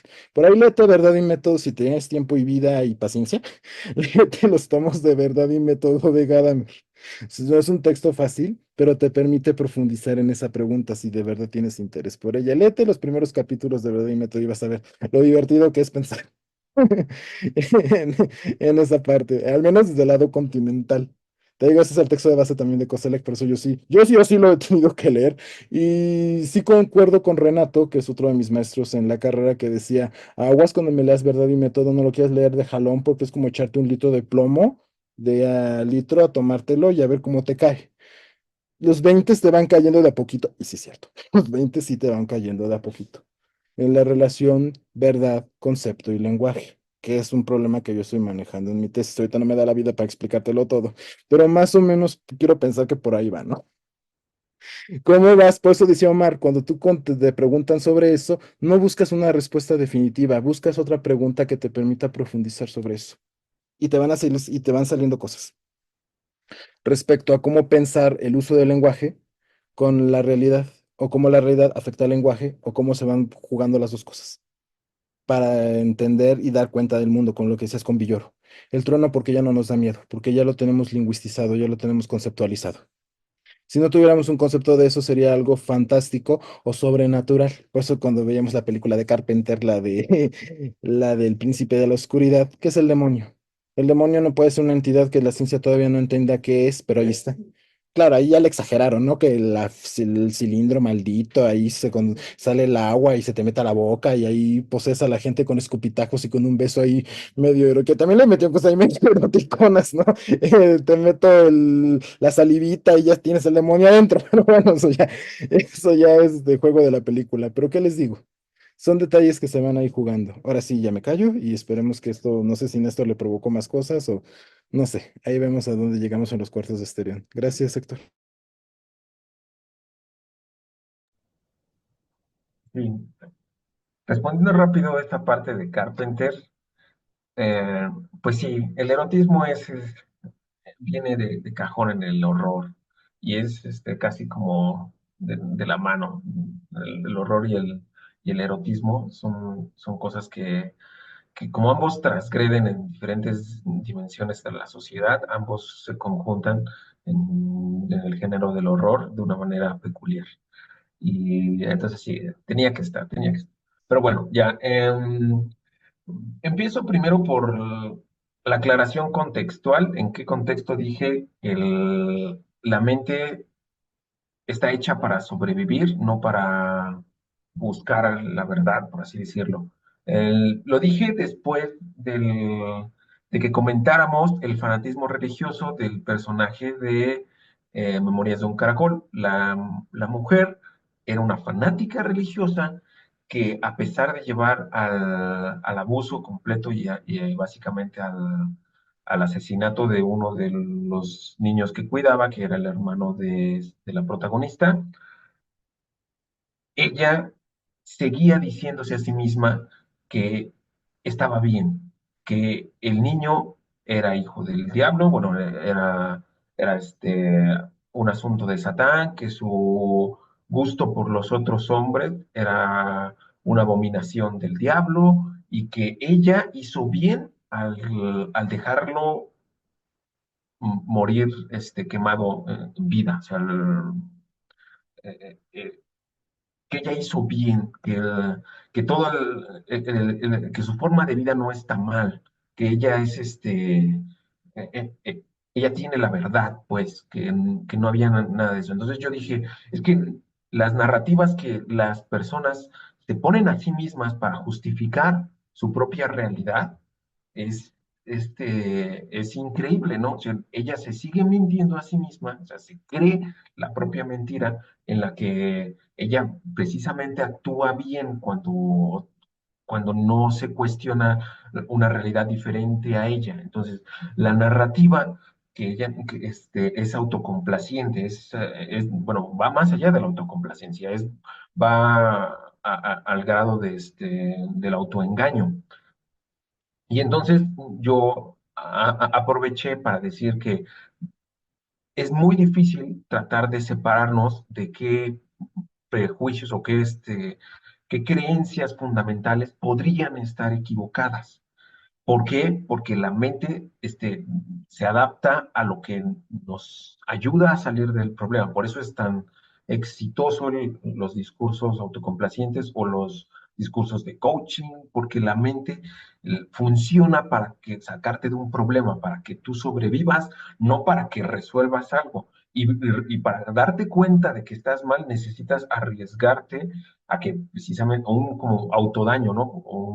Una especie de, un punto de incomodidad respecto a tus propias creencias. Y por eso el trabajo es difícil, por eso el ejercicio de autocrítica es difícil, porque es como atacarte a ti mismo, ¿no? Poner en duda que tal vez tú eres el que está mal, no los demás. O sea, ¿qué tal si tú en realidad no mereces lo que dices que te mereces? ¿Qué tal si en verdad el que está mal eres tú? Esa clase de discursos no son como muy amables para la propia mente, ¿no? Se sienten como autocastigos y dicen, no, mejor no pienso eso, mejor pienso que yo estoy bien, que los demás están mal y adelante. Y entonces el cuerpo hasta genera pues, entusiasmo, tienes mejor salud y lo que sea, pero no significa que sea verdad. Ese es más o menos, en ese contexto, era, era el punto que yo decía que nuestra mente está hecha para sobrevivir, no para buscar la verdad. Y bueno, respecto a las preguntas que hicieron, que son magníficas, y si bien hay que aprovechar la modalidad, esto no serviría de nada si no fuera una dupla en donde conjuntáramos tanto película como texto, y entonces me pareció muy buena la pregunta de Omar, en donde dice, ¿qué lugar tiene la ética? Y Schopenhauer advierte en el principio del texto que es gracias a nuestra naturaleza malévola o no muy, ¿cómo se llama? No muy amable, no tenemos las mejores intenciones per se de buscar la verdad cuando discutimos, lo dice, a la natural maldad del género humano, si no existiera esta, si fuéramos por naturaleza honrados, en todo debate no tendríamos otra finalidad que la de poner de manifiesto la verdad. Pero, exactamente, como ese no es el caso, hay que evaluar cuáles son nuestras tendencias, nuestras malas prácticas para vencer al rival en la discusión. Entonces, ¿dónde queda la ética? Allí, en la filosofía moral. Recordemos que ética no es sino el sinónimo de filosofía moral. Y la moral no es otra cosa que la costumbre o el hábito de la conducta humana. Entonces, la filosofía se preocupa por los fundamentos de nuestra conducta humana. Eso quiere decir que la dialéctica erística que propone Schopenhauer no es filosofía, es práctica. Es cómo evaluar las malas acciones o los malos hábitos que tienen las personas para no buscar la verdad y cómo superarlas. Entonces, la dialéctica no sirve para buscar la verdad, sirve para la discusión. La filosofía se encarga de buscar la verdad, ¿no? Entonces, más o menos así estoy abordando el texto. Si bien hasta el tono es interesante de Schopenhauer, porque si bien él pone de principio que esto es para descubrir cómo desarmar la maldad del humano, todas sus estratagemas son como para convencerte de que los uses, ¿no? Mira, si te haces esto, ya vences al enemigo. Entonces, ¿qué lugar tiene la ética? Pues ese, el de evaluar cuáles son las mejores estratagemas del enemigo para que te interrumpa, o sea, para que no te interrumpa en buscar la verdad. Eh, en- Eso conjuntándolo, porque también está en la película. que a él no le interesa en lo más mínimo la verdad, a él le interesa ganar, pero lo pone, pero no se esconde bajo un prejuicio de que yo soy el que está defendiendo las tabacaleras porque todos los demás están mal. Él está diciendo, no, yo sé que a mí no me importa si están mal o bien, yo vengo a ganar. Sí, yo soy el tipo que gana en las discusiones, no el que vengo a descifrar la verdad. O sea, yo no soy un filósofo, yo soy un dialéctico erístico, por así decirlo, ¿no? Más o menos así. Respecto al uso de la palabra que viene en la película, ahí sí yo creo que me parece que estamos yendo en un término demasiado amplio. Entonces, como ya Joaquín lo abordó, sí es un tema dificilísimo la relación entre palabra y verdad, pero para no que no sea tan amplio, ya no voy a meter con eso. Recuerda más bien el tema de las falacias, las estrategias argumentativas, la persuasión, la retórica. En el ejemplo de las falacias, en el uso del queso, por ejemplo, que mencionaba Héctor, a mí me parecía que se parece este, al uso de la distracción, como dijo también Héctor, cuando dicen, sí, yo robé, pero tú robaste más, ¿no? Algo así, a los políticos, ¿no? Un dicho mexicano popular. Entonces, que otro haya hecho otro crimen o alguien ha tenido un desliz de otra manera, no invalida la falsedad del argumento, o por lo menos mm, no le quita la falsedad del propio argumento que está atacando. O sea, sí, que el tabaco afecta a la salud o es causa directa del cáncer. Que él distraiga con otro caso, no salva su propio caso. Y bueno, ya en el texto de Schopenhauer, que podemos ya ver un poco más a fondo la siguiente sesión, en la segunda parte, correspondería al modo de refutación um, ad hominem, o sea, él distingue dos formas, dos modos, ad rem y ad hominem. Ad hominem significa que las afirmaciones del adversario no concuerdan con otras afirmaciones suyas, o sea, no es coherente consigo mismo. Y ad rem, las exposiciones contrarias no se adecuan con la naturaleza real de las cosas, ¿no? Con la realidad objetiva. Me parece interesante, ya con eso cierro. Mi propia aportación es la, la facultad, o bueno, la característica peculiar que tiene los discursos en Estados Unidos de ser sensacionalistas.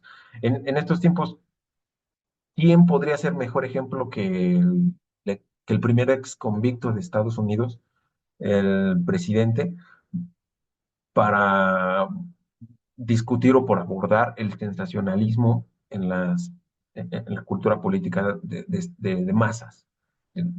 Lo que dice Trump no tiene ni la más remota, o sea, él falla en las dos, en la ad rem y en la ad hominem. O sea, él es contrario contra lo que dice y él es contrario contra la realidad objetiva. Pero ¿por qué tiene tanta influencia? Porque es sensacionalista, o sea, porque ataca precisamente el sensacionalismo de las masas para poder redireccionar los intereses de quienes están detrás de él de alguna manera, o sea, intereses políticos, económicos. Y me parece eh, pertinente ponerla como relación a esta película. Y ya, nada más.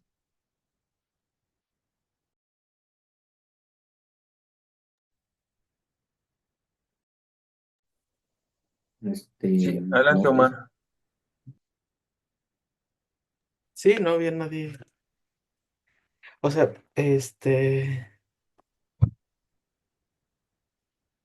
todo está muy bien. A ver, o sea, creo que sí entiendo. O sea, no voy a comentar todo lo que has dicho porque hay algunas cosas que, que me parecen muy interesantes para pensar, tal vez ya con nos va a servir yo creo que mucho de ejemplo para la siguiente sección. Pero lo que me parece interesante retomar es esto que había dicho Joaquín, porque tal vez la relación de la palabra con la verdad, o sea, si entiendo bien a Joaquín, pues hay muchas formas en realidad de relación de la palabra con la verdad.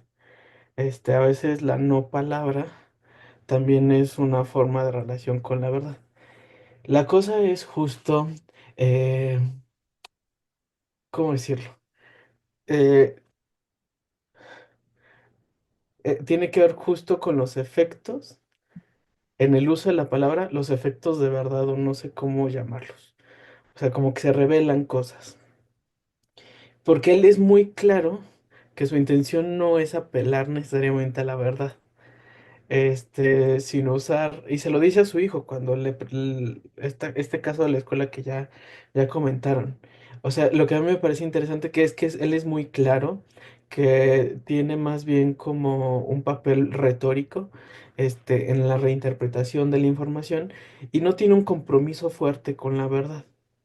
Lo cierto es que ocurren efectos de verdad en el uso que él hace.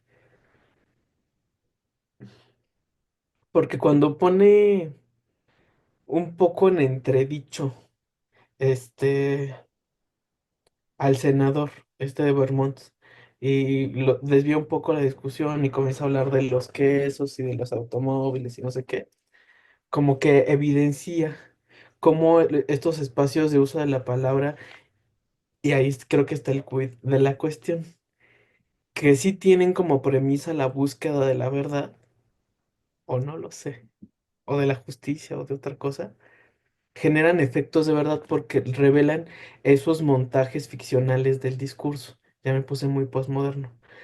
Pero cómo generamos esos espacios de uso de la palabra para generar ficciones. Este, pero siempre el problema ahí tal vez tiene que ver con esta posición moral de tratar de colocarse desde el lado de la verdad y decir yo estoy hablando desde el lado de la verdad. Este, Tal vez te preocupe la verdad. El problema es, o lo interesante es cuando te crees poseedor de la verdad y entonces no te das cuenta que las estrategias que usas son estrategias no de verdad, sino de ficción o no sé cómo llamarlas, pues. Este, pero creo que es un tema interesante para pensar eh, en otras formas de entender la ética, no solo en ese sentido más clásico porque yo también lo pensaba en el sentido de que quienes usan la palabra, qué responsabilidad tienen en ese uso de la palabra.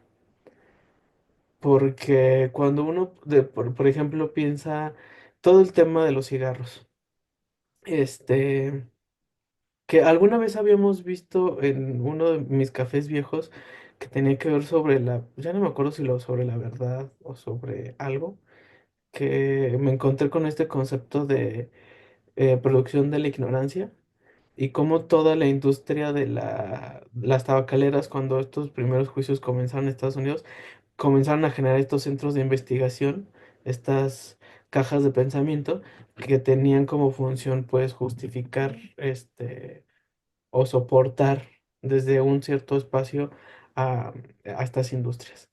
Y se me volvió ir la idea de lo que quería decir con todo esto. Este, ya no me acuerdo. Verdad y palabra, empezaste por verdad y palabra. Sí, o sea, en realidad no me he escapado del tema. O sea, creo que eh, sí, la responsabilidad. O sea, ¿cómo pensar lo ético? Porque tal vez esa respuesta que no he leído, insisto, está mal de mi parte y me acaba de acusar Néstor por no leer el texto. Pero justo decidí no leerlo esta semana para tratar de probar una metodología que estoy tratando de experimentar. Entonces dije, no me voy a ir con el texto teórico, prefiero ver la película primero y después leer el texto para ver si eso me permite hacer cosas, ¿no? En fin. Pero tal vez sí estuvo mal, porque tal vez no termino de entender este sentido de la moral. y de la ética. Lo cierto es que, y Joaquín acá que hace historia conceptual, justo nos puede explicar cómo incluso el sentido mismo de lo que entendemos por ético puede irse modificando. Y yo de pronto pienso que la relación de este uso de la palabra con la ética la podemos pensar también desde otras formas. Y creo que el tema de la responsabilidad puede ser interesante. No solo las formas o las costumbres, porque creo que esos efectos de verdad revelan esos mores específicos de la sociedad norteamericana, en ese caso en particular. O podemos hablar de los mores o de los etos de las redes sociales, ¿no? Pero tal vez cuando nos decimos algo, ¿qué responsabilidad asumimos con eso que decimos? Porque cuando usamos la palabra no solo describimos cosas, sino que generamos cosas, generamos efectos. Es performático ya. Eh, entonces tal vez Hay ese consecuencias para pronto. consecuencias. O sea, en el caso particular de este personaje, a mí me parece un personaje muy interesante, porque aunque al principio uno dice qué persona tan deleznable, uno no le puede, ¿cómo puede decir que no? O sea, uno no puede juzgar el hecho de que él es muy franco respecto a lo que hace. Este, Él sabe que los cigarros matan. Estos tres saben que las industrias que protegen son industrias que son éticamente cuestionables. Pero no tienen empacho, pues.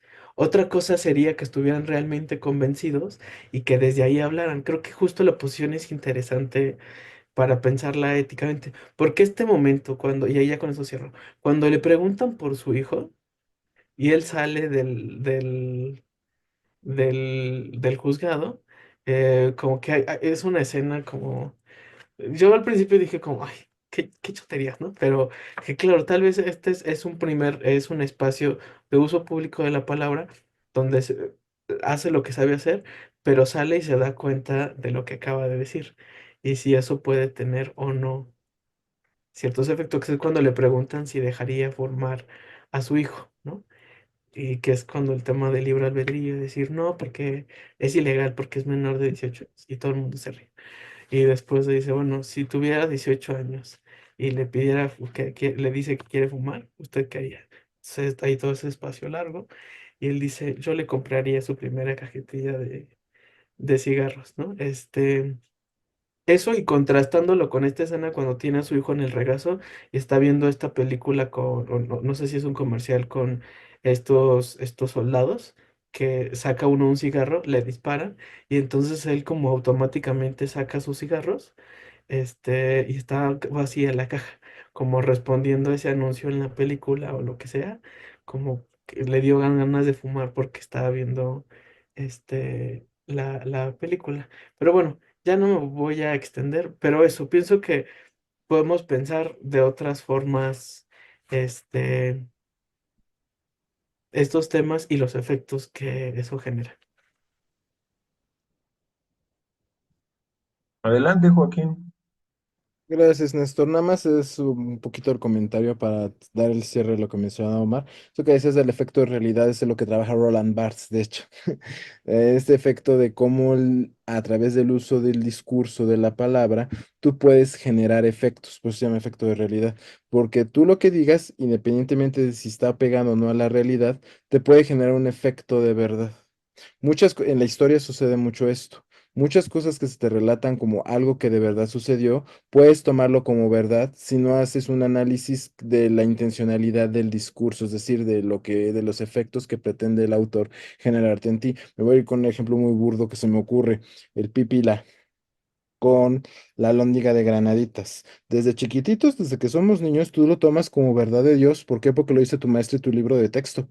Ahí dice Barça, hay efecto de realidad. Si de verdad existió ese monito y de verdad pudo levantar esa losa de más de 20 kilos de piedra pura y sólida, no lo cuestionas, pero te genera ese efecto. Ya de grande dices, ¿cómo va a haber alguien que va a cargar una piedra así y va a generar todo lo que hizo de incendiar la Lóndiga y generar todo el desastre que hizo en la Guerra de Independencia? Pero cuando tienes 6 años, o inclusive hasta ciertas personas que no tienen un pensamiento crítico desarrollado, lo pueden llegar a creer si el enunciante, es decir, porque también hay lo que se llama un lugar de enunciación, cabe aclarar. Si tu enunciante tiene un poder, ya sea el gobernante, sea el maestro, que te repite eso hasta a la náusea, tú dices, no, pues sí es verdad, si hubo el pipila que levantó con la losa con la losa en la espalda, es nuestro héroe, es nuestro héroe mártir que se sacrificó para seguir generando la guerra de independencia incendiando a la Lóndiga. Porque el lugar de enunciación refuerza ese efecto de realidad.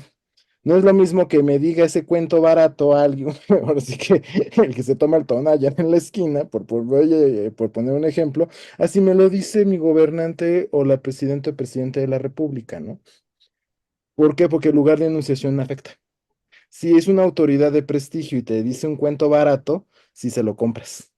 ¿Por qué? Por el lugar de enunciación que está entramado, y eso también lo dice Barthes, con el efecto de realidad del discurso que está emanando. Si el gobernante llega de buenas a primeras a decirte que fumar está bien y lo refuerza por todos lados, podría decir, pues si fumar está bien o no es éticamente cuestionable, dependiendo cómo uses la retórica en esa parte, ¿no? En el caso de las minorías, si está bien o está mal determinadas conductas, va a depender de cómo estemos efectuando las luchas de poder. Ahí Foucault, la palabra, ahí entra la palabra y el discurso.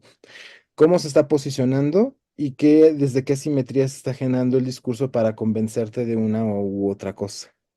En este caso, el cigarro es un ejemplo. En temas, otros temas espinosos, no sé, tú puedes ponerme el que quieras.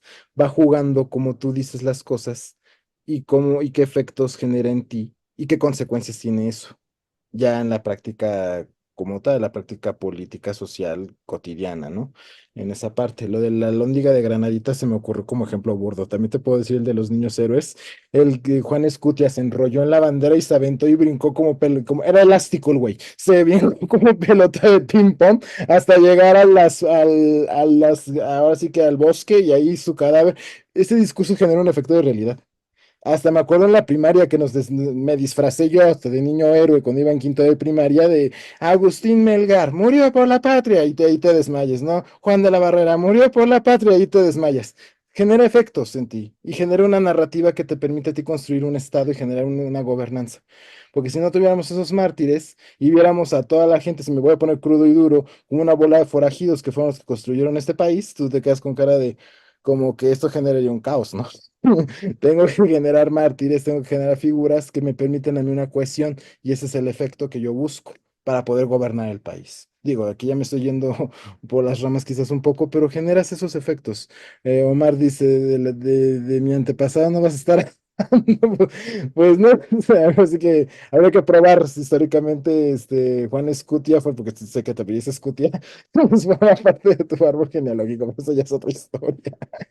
Pero digo, convencer juegan varios factores. Es lo que dices, cómo lo dices y desde dónde lo dices.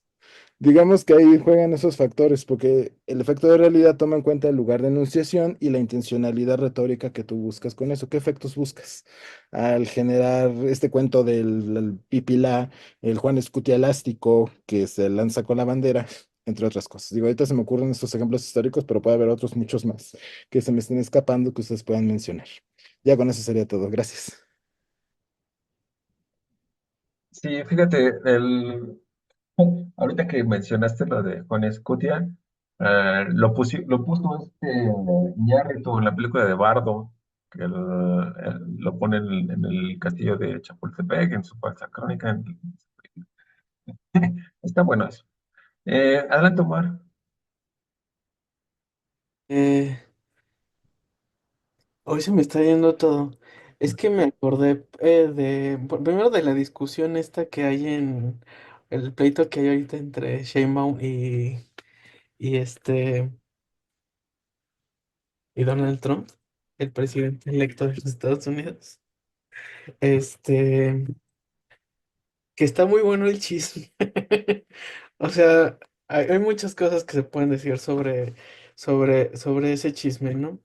Pero o sea, la pelea tiene un montón de matices y entre esos matices está, por ejemplo, algo que cae en la comedia y que tiene que ver con los discursos que usamos para razones de que no, porque más esta Claudia está usando una serie de recursos, primero con lo del New York Times también, ¿no? Lo del tema de este reportaje sobre el fentanilo y demás, porque ella ha recurrido a un montón de especialistas para generar esos efectos de, de verdad. Entonces creo que ahí la cosa se complejiza cuando está convencimiento, verdad y uso de la palabra, ¿no?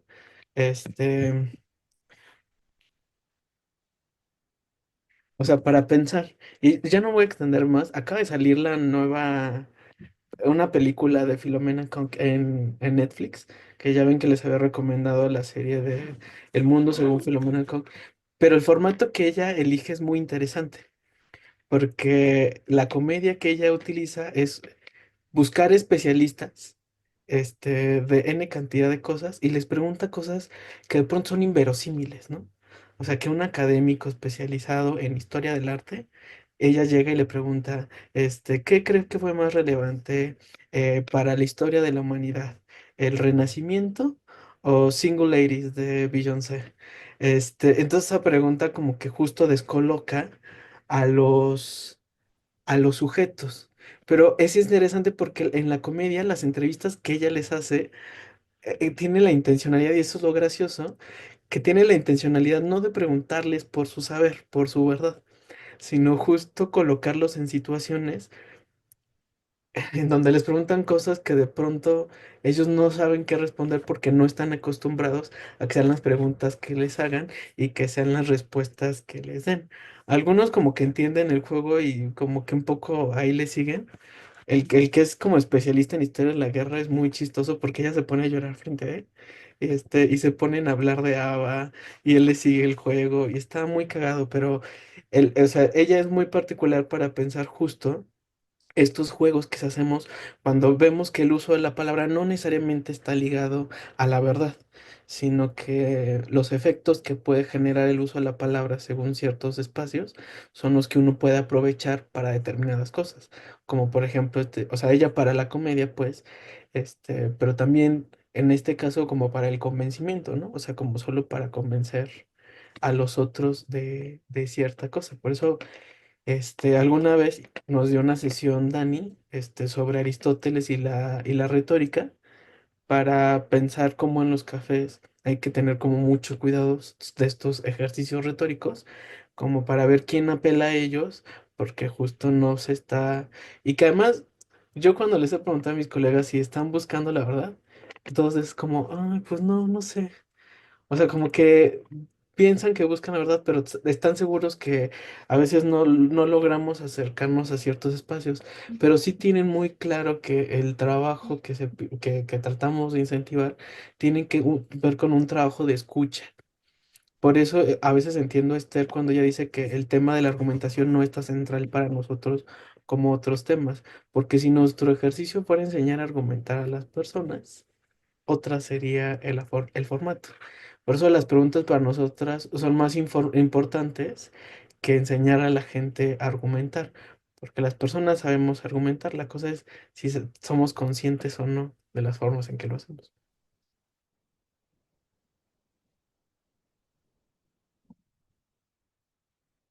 Ok. Bueno, Filomena, como dices, es humor. O sea, ella parece como trastocar la pedantería intelectual, ¿no? A propósito. O sea, ella va y dice, no sé, ¿qué es más importante? ¿El que regrese Jesús o que salga este, el nuevo chisme de las Kardashian, ¿no? ¿Qué es más trascendental para la humanidad? O sea, ella está usando su ignorancia como ironía, porque obviamente el que lo entiende tiene que entender que está siendo irónica para agarrar el humor como punto ahí de contrapedantería intelectual y causar el objetivo final, el humor, en tanto a la verdad, no sé, quizás no tiene esa pretensión tan profunda. Bueno, yo sí quiero comentar una parte de una realidad que está criticada en la película, y es la falta de criterio, bueno, no lo mencionamos, pero estuvo en el aire todo el laberinto, la falta de criterio propio que tienen las personas para decidir por sí mismas. Y porque la principal excusa que él usaba para defender al tabaco es que sea la libre elección. O sea, que desconfiemos de los doctores, que desconfiemos de nuestros padres, que elijamos por nosotros mismos. Él no dice que fumen cigarros, él solo vence al enemigo, ¿no? Ahí hay una falacia que me gustó, sensacionalista que me gustó y que también pone Schopenhauer, que es el objetivo de la dialéctica artística. Al vencer al argumento contrario, inmediatamente gana validez el tuyo, el que queda. Cuando descubres que el contrario es inválido, parece que gana validez el tuyo, pero el tuyo no ha hecho nada. O sea, tu tesis no has demostrado absolutamente nada. Es una falacia, es un engaño. O sea, es como un sesgo que tiene el cerebro humano para decir, ah, bueno, si el otro está mal, el otro tiene que estar bien. Y ese es más o menos parte de los sesgos cognitivos que podríamos tener, o que yo especulo que podríamos tener en la mente y que nos llevan a tomar esa clase de decisiones. La película me parece que es moralista al estilo hollywoodense, o sea, si bien otra vez quiere, aprovecha el núcleo central de hacer un dilema moral entre, a ver, ¿en verdad te está obligando a fumar? ¿O es tu falta de criterio de no poder decir no voy a fumar porque me informé bien, pero en realidad soy un flojo y no me informo bien y quiero que me den la respuesta clara de que fumar está bien o está mal? O es más, que me hagan un cigarro que no me haga daño. Así no tengo que pensar ni preocuparme, o en realidad es la realidad de que la mayoría de las personas no tienen el criterio necesario. Se vale de este dilema de falta de criterio, dilema, bueno, no sé si dilema moral por vender la buena imagen de los cigarros y tratar de inculcar una buena virtud a su hijo, pero sí termina con un final moralista, en el cual el protagonista, Nick Naylor, quiere dar un buen ejemplo a su hijo, cuando en realidad no, no va de eso la película, ¿no? O sea, no tenía ninguna necesidad, pero ya, sobre eso ya termino.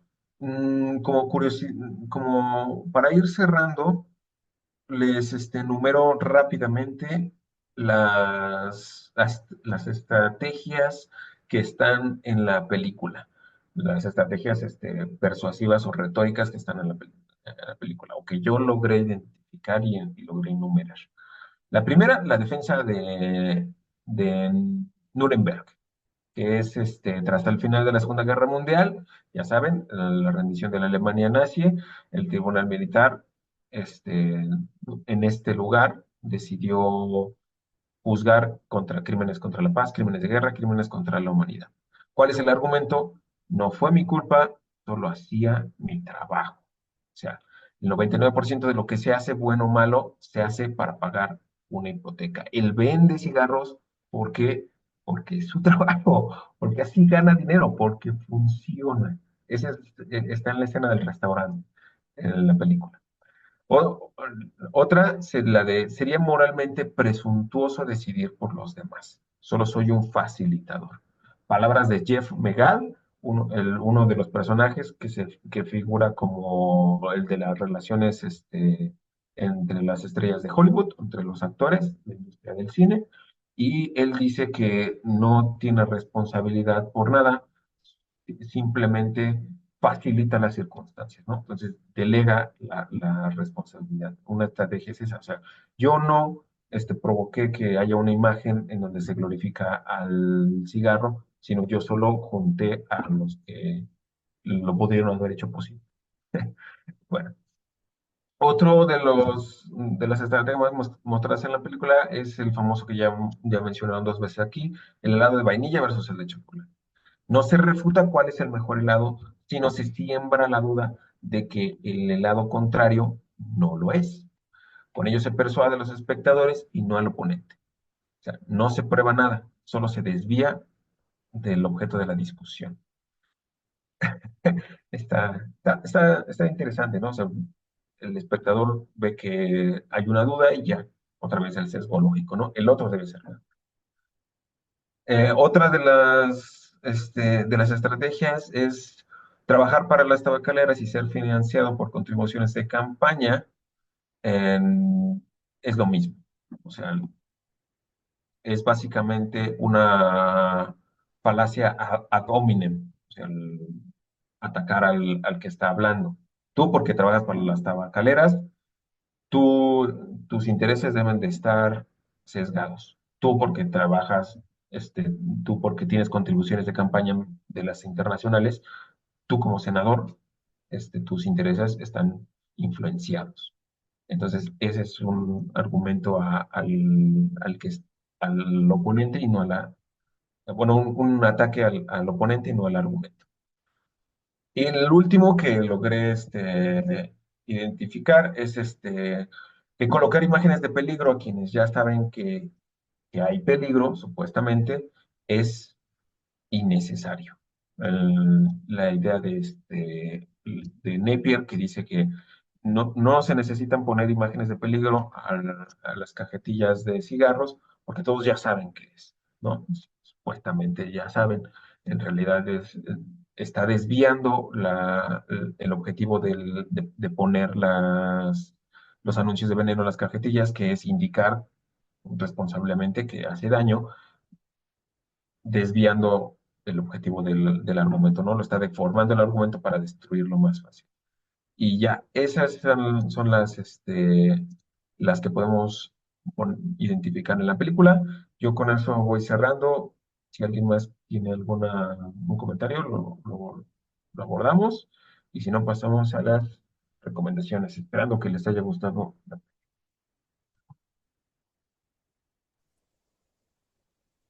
Bueno, Adelante, Héctor.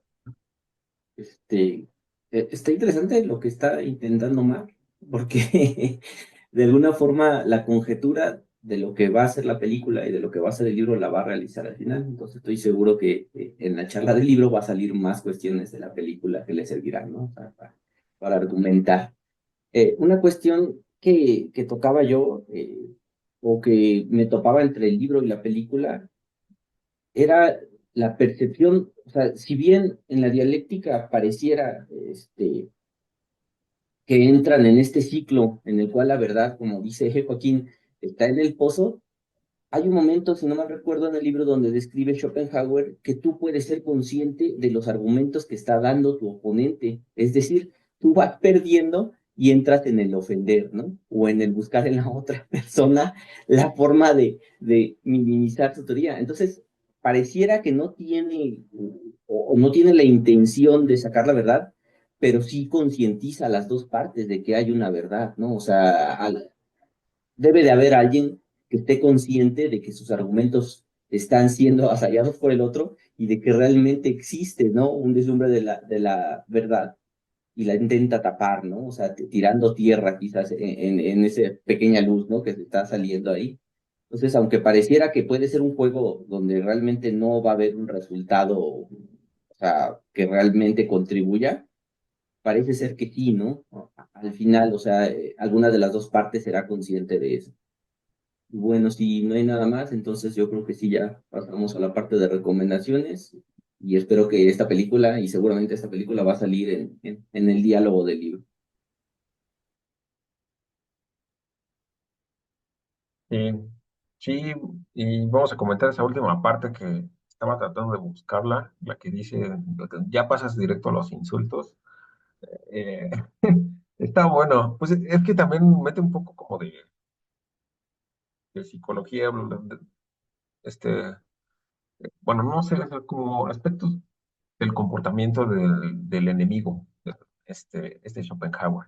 Y ya no sé si van tanto como a descubrir la falsedad o a decir que las personas son muy malas. Pero ya. Bueno, de recomendaciones, ¿quién tiene recomendaciones para ir cerrando esto? ¿Nadie? Joaquín, adelante. No vi mucho. Bueno, que voy a sonar medio mainstream, pero sí pude ver la de Netflix, la que sacaron del juego del calamar la segunda temporada. Vi bueno, pues ya saben que estas cosas de matazones y todo, ¿no? Y yo sé que yo no soy muy afín a estas sagas, pero mis papás la empezaron a ver y dije, ¿por qué no? Vamos a empezar a verla. Ya había visto también la primera temporada en pandemia. Pero fíjate que sí toca cosas que a mí sí luego me pone a reflexionar sobre esta cosa de la maldad humana a propósito de Schopenhauer, la maldad inherente natural, que es uno de los supuestos básicos de su filosofía. Y también de esta parte de las democracias, de que por qué en una democracia luego elegimos lo que no nos conviene.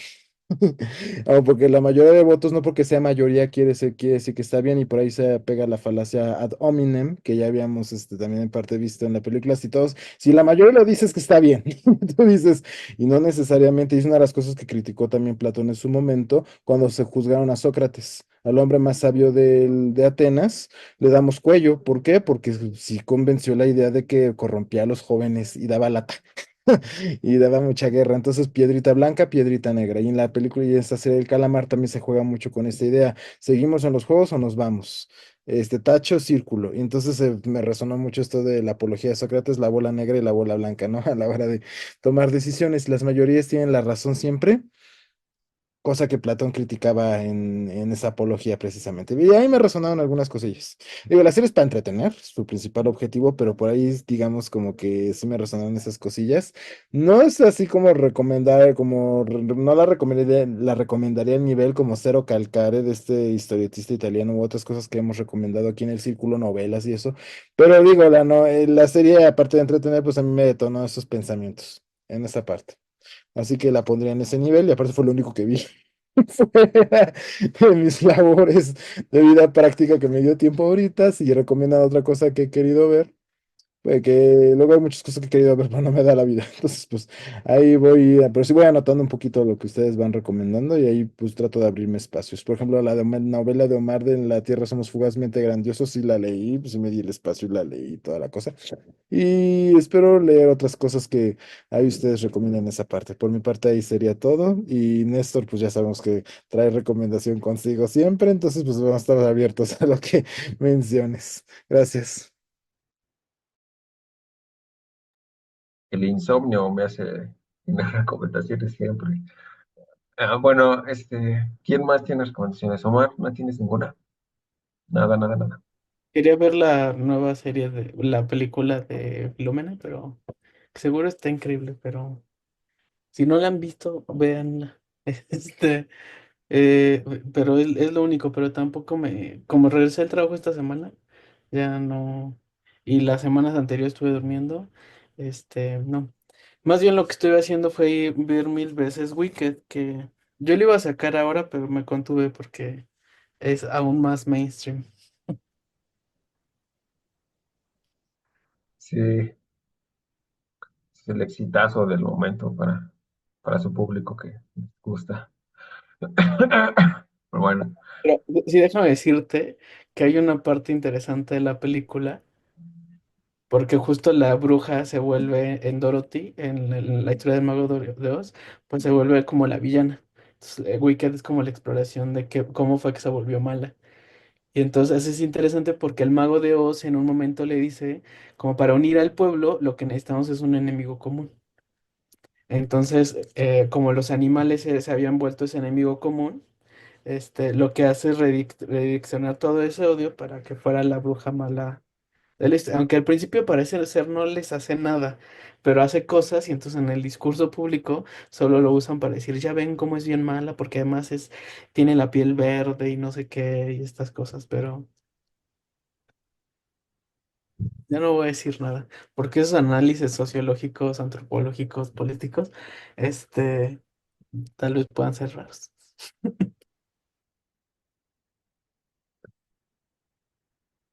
adelante, adelante, Héctor.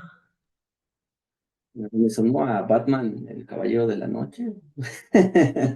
Donde se culpa, ¿a eso te refieres? Creo que aparte está de moda ese, volviéndose un poquito cliché, ¿no? Ese entrar en la psique del villano, ¿no? Estaba la de Cruella, creo también, ¿no? Que te mostraba como sobre villana, la de Joker también, que te muestra como sobre villano. O sea, No, es interesante, sí, pero como que ya está cayendo en ese cliché. Ahora también hay que ver que la obra, me imagino, de Weekend es más antigua que esas películas, ¿no? Eh, la serie que dice Joaquín, igual la vi, y a mí lo que me pareció interesante es cómo nos creemos sujetos de la suerte, ¿no? O sea, en la serie también lo toca bastante, ¿no? Con esta parte donde le dan a escoger a los vagabundos, ¿no? Si comida o un billete de lotería y agarran el billete de lotería, ¿no? Cómo nos creemos como únicos en el mundo para seguir votando y decir, yo me voy a ganar el premio, ¿no? O sea, no me importa ya que los demás mueran porque yo voy a ser el que se va a ganar el premio, ¿no? Aunque corras el riesgo de morir. A mí es lo que me llamó mucho la atención de la serie, porque realmente me gustó un poco más la primera temporada que esta. Y también no tuve mucho tiempo, pero fui a ver Nosferatu, porque pues, fan, ¿no? Ahí está. Nosferatu. Este, no Nosferatu. sé, es difícil realmente, yo la vi y me gustó. Que crea que es una obra de arte, como veo las discusiones en las redes sociales, la verdad no lo creo. O sea, sigo optando más por la de 1979, que incluso más que la de, ¿cómo se llama este Murnau. director? No, ajá, que todavía vimos el Fausto. No sé, o sea, fue una cuestión cajeta, ya aquí nada más me tiene una cuestión personal, porque yo iba buscando comprar esa película en original y compré esta, la de color, y curiosamente le agarré mucho más cariño a esta de color que la de Mona. Bueno, la de Eggers sí es interesante. Yo creo que si les ha gustado sus películas anteriores, les va a gustar esta, que no sé qué tan afines sean, porque pues, son algunas como de terror, que es La Bruja, El Faro también es de él, no recuerdo cuál otra que también es muy, muy famosa. Northman. Ah, Northman. Va en el tenor que era así como el uso de la cámara como muy oscuro, como intentar llevar un fanservice entre estos juegos de la sombra, por ejemplo, la casa del personaje principal que realmente, o sea, se sabe que la historia de Nosferatu no pagaron los derechos de Drácula, ¿no? Entonces está basada libremente, ¿no? En la interpretación que hicieron ellos y cambian algunos nombres nada más. Entonces, hace muchas referencias a Drácula, por ejemplo, esta parte de Nosferatu de ponerle ya bigote, ¿no? O sea, Drácula tenía bigote como tal, e incluso te hace, ¿no? La referencia a la casa parece la de 1922, donde viven los dos personajes principales. La hija de Johnny Depp, de hecho, hasta se parece a esta protagonista, ¿no? De la de 1979, así pálida con el cabello negro. Entonces tiene como que sus guiños. Yo la recomendaría que la vieran. No creo que esté tan fuerte para ustedes que no les guste el terror. Siento que juega más con una especie como de tejer trama que hasta cierto punto se vuelve así como pesado, como que en algún punto desconecta porque es así como que demasiado, demasiado, demasiado. Las actuaciones se quedan como en este ciclo de que ves a la hija de Johnny Depp como poseída y luego otra vez ya está bien y luego otra vez como poseída. Entonces como que recae demasiado, ¿no? En esto. Entonces, yo les recomendaría que la vieran, está bastante bueno. Sí, yo sí la voy a ir a ver, la verdad, también. A ver qué tal está. Tampoco he visto la de Northman, entonces me, me queda ahí por el estilo de este director. Y les causó mucho furor eso del bigote. Están memes en todos lados. Entonces, quién sabe. Bueno, yo tengo dos películas para recomendar. La primera es una que del estilo que no les he recomendado antes. Me metí al cine de artes marciales clásico y me puse a ver una donde sale una pelea legendaria entre Bruce Lee y Chuck Norris. Se llama El Furor del Dragón. Se las recomiendo. Está bastante mala, la verdad. Esta sí ya la vi completamente. Está bastante mala. Sí, es un cuento pues, de artes marciales muy ingenuo, pero la dedicación que tiene Bruce Lee y ver actuar, bueno, ver actuando como pelea Bruce Lee, eh, está increíble, se nota la dedicación obsesiva que tenía este hombre por las artes marciales y además el enfrentamiento entre los dos y todo la carga que tiene la película en la historia del cine de artes marciales y del cine de artes marciales chinas. Es increíble que se volvió un clásico y por eso lo recomiendo como historia del cine de artes marciales. Esa película es imprescindible y gracias a que ya la vi, puedo disfrutar ahora más las referencias que tienen en otras películas sobre esta pelea, esta grandiosa pelea. En la película que se llama, ¿cómo se llama? Confusión, creo que la tradujeron aquí en Latinoamérica. Es una parodia, es una comedia surrealista de artes marciales, pero es tan disfrutable porque tiene tantas referencias al cine chino que es como, sonará cliché, ¿no? Pero es como un trabajo de cariño a todas estas películas de la historia del cine chino. Y no sé, tiene esa magia que no tienen otras películas. Insisto, las actuaciones son terribles, los diálogos también son muy bobos, la trama está medio eriza, pero ver a Bruce Lee trabajar en su personaje y trabajar como él en su propio físico y dedicación a las artes marciales es de por sí es un mérito, es muy disfrutable verlo así mismo. Y bueno, esa es una recomendación un poco usual, pero está buena. La segunda es una que ya creo que estoy convencido de que existe el género Stephen King en el cine. O sea, ya las películas estilo Stephen King ya creo que ya, ya las estoy acoplando así como en una caja. Y lo voy a decir así, o sea, ya está el género de películas estilo Stephen King. La película que se llama Needful Things o La tienda, horriblemente traducida en español, es sobre un vendedor de antigüedades o de cosas extrañas em, eh, en un pueblo ya saben, en un pueblo de Estados Unidos, aislado de las grandes ciudades, donde vende de alguna manera sucesos sobrenaturales asociados a los objetos que él tiene. Está protagonizada por Max von Sydow, el famoso protagonista del Séptimo Sello, y un joven, Ed Harris, cuando todavía tenía la mitad de su pelo, y unas buenas actuaciones de las protagonistas femeninas, principalmente de la mujer que cría puercos. Creo que me lo creí completamente.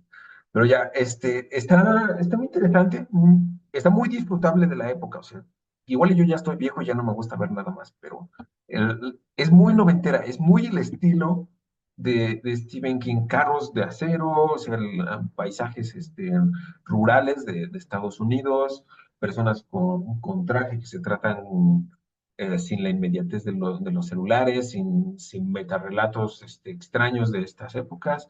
Eh, Está como enfrascada en su propio género, insisto, el género Stephen King, y es disfrutable eso, por eso.